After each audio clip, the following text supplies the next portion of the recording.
2025년 11월 29일 정부가 공식 확인한 내용입니다. 쿠팡에서 고객 계정 3,370만 개의 개인정보가 유출되었습니다. 이게 어느 정도 규모냐면요. 대한민국 전체 인구의 65%입니다. 쿠팡을 한 번이라도 이용하신 분이라면 사실상 대부분 해당됩니다. 뉴스에서 해킹이라는 말이 나오면 어르신들은 가장 먼저 이렇게 걱정하십니다. 혹시 내 정보도 넘어간 거 아니야? 지금 당장 뭘 해야 하지? 오늘 영상에서는 이번 쿠팡 개인정보 유출 이후 시니어 분들이 실제로 해야 할 대처 방법만 차분하게 정리해드리겠습니다. 불안해할 필요는 없습니다.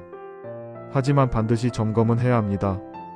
무슨 정보가 유출되었는지 정확히 알려드리겠습니다. 정부 발표에 따르면 유출된 정보는 다음과 같습니다. 이름, 전화번호, 이메일 주소, 배송 주소, 공동현관 출입번호, 그리고 일부 주문 정보입니다. 여기까지가 유출된 정보입니다. 쿠팡 측은 결제 정보와 카드 번호 그리고 비밀번호는 유출되지 않았다고 밝혔습니다. 그런데 전문가들은 이미 유출된 정보만으로도 충분히 위험하다고 경고합니다. 왜 그럴까요? 사기꾼 입장에서 생각해보세요. 내 이름과 주소와 최근 주문 내역을 알고 있으면 이런 문자를 보낼 수 있습니다. 홍길동 고객님 댁 앞에 주문하신 물건 배송했습니다. 이렇게 오면 의심 없이 눌러보게 됩니다. 바로 이게 위험한 겁니다. 일부 지금 가장 조심해야 할 문자입니다. 경찰청과 통신 3사가 최근 발표한 내용입니다. 쿠팡 개인정보 유출을 악용한 새로운 스미싱이 신고되고 있습니다. 첫 번째 유형입니다. 배송 지연을 빙자한 문자입니다. 주문하신 물품 배송이 지연됩니다. 여기 눌러서 확인하세요. 이런 문자 받으시면 절대 누르지 마세요. 두 번째 유형입니다. 카드 발급과 쿠팡 유출을 결합한 수법입니다. 본인 명의로 신용카드가 발급됐습니다. 쿠팡 개인정보 유출로 인해 신청하지 않은 카드가 발급된 것일 수 있습니다. 이렇게 불안하게 만든 다음 가짜 고객센터로 전화하게 합니다. 전화하면 원격 제어 앱을 깔라고 합니다. 앱을 깔면 휴대폰을 마음대로 조작당합니다. 세 번째 유형입니다. 피해 보상을 빙자한 스미싱입니다. 한국인터넷진흥원이 특별히 경고한 단어들이 있습니다. 피해 보상, 피해 사실 조회, 환불, 긴급 앱 업데이트. 이런 단어와 함께 링크를 누르라고 하면 사기일 가능성이 매우 높습니다. 정상적인 기관에서는 이런 표현과 함께 링크를 눌러서 직접 개인정보를 입력하라고 하지 않습니다. 기억하셔야 합니다. 쿠팡은 문자로 피해 보상 링크를 보내지 않습니다. 쿠팡은 문자로 앱 설치를 요구하지 않습니다. 쿠팡은 문자로 개인정보 입력을 요구하지 않습니다. 2부 지금 당장 해야 할 것 첫 번째입니다.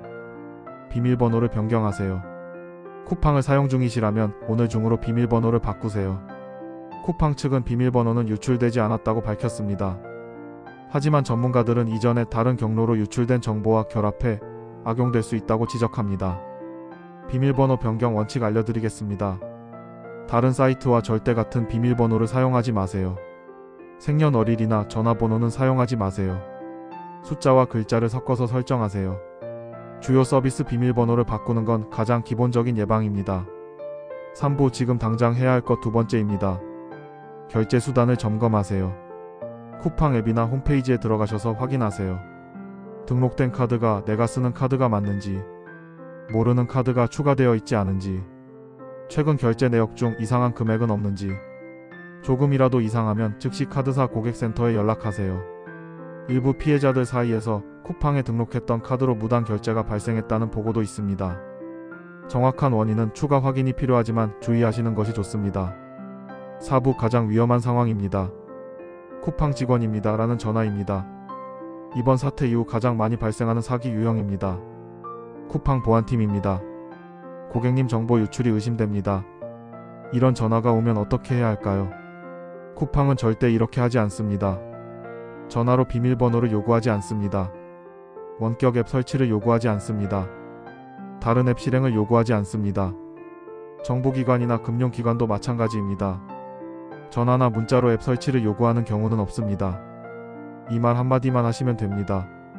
제가 직접 쿠팡 앱으로 확인하겠습니다. 그리고 바로 전화를 끊으세요. 5부 이미 문자나 전화에 반응했다면 이렇게 하세요. 혹시 의심되는 문자를 눌렀거나 전화를 받았다면 지금 당장 이렇게 하세요. 첫째, 휴대폰을 비행기 모드로 전환하세요. 일부 악성 앱은 112로 전화해도 사기 조직으로 연결되도록 조작할 수 있습니다. 그래서 다른 전화기로 신고하는 것이 안전합니다. 둘째, 다른 전화기로 카드사 고객센터에 바로 연락하세요. 계좌 지급 정지를 요청하세요. 셋째, 쿠팡 앱에서 비밀번호를 변경하세요. 넷째, 통신사의 소액 결제 차단을 요청하세요. 다섯째, 경찰에 신고하세요. 112 또는 경찰청 전기통신금융사기 통합신고대응센터 1566-1188로 연락하시면 됩니다. 혼자 해결하려 하지 마세요. 누구나 당할 수 있는 상황입니다. 6부 스미싱인지 확인하는 방법입니다. 의심스러운 문자를 받았을 때 확인할 수 있는 방법이 있습니다. 카카오톡에서 보호나라를 검색해서 친구 추가하세요. 한국인터넷진흥원이 운영하는 공식 채널입니다. 보호나라 채널에 의심되는 문자나 사이트 주소를 보내면 악성인지 판별해 줍니다. 또 하나 중요한 것이 있습니다.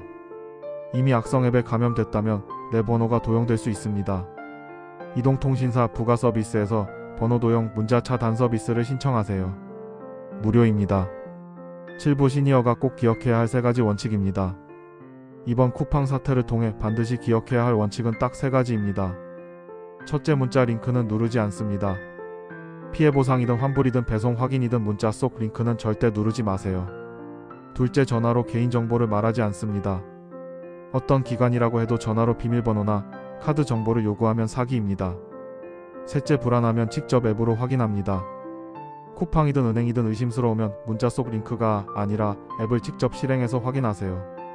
이 3가지만 지켜도 온라인 사기의 대부분을 피할 수 있습니다. 마무리하겠습니다. 이번 쿠팡 개인정보 유출 사태는 공포의 대상이 아니라 점검의 계기로 삼으시면 됩니다. 정부는 앞으로 3개월 동안 다크웹을 포함한 인터넷에서 개인정보 유출 모니터링을 강화한다고 밝혔습니다. 경찰청은 통신 3사와 협력해서 쿠팡 사태 악용 피싱주의 대국민 경보를 발령 중입니다.